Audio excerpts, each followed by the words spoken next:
Hi everyone, good evening. Good morning na pala.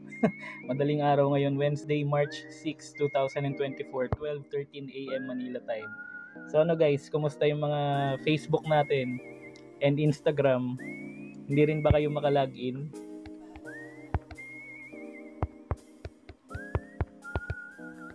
Ayan.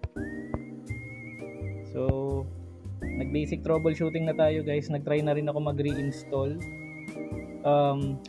Uninstall ng Facebook and Messenger from my mobile phone and reinstall.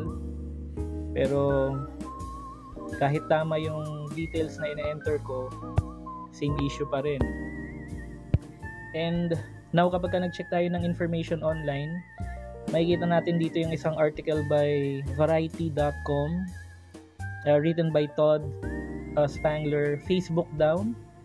Thousands of users report problems including getting logged out.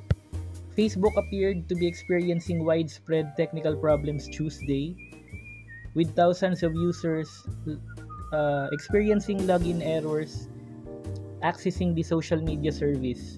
Okay, according to monitoring service Down Detector, error reports spiked after 10:30 a.m. Eastern Time Tuesday. Okay, Instagram users reported that their feed was not refreshing. Ayan. Representatives for parent company Meta did not immediately respond to requests for comment.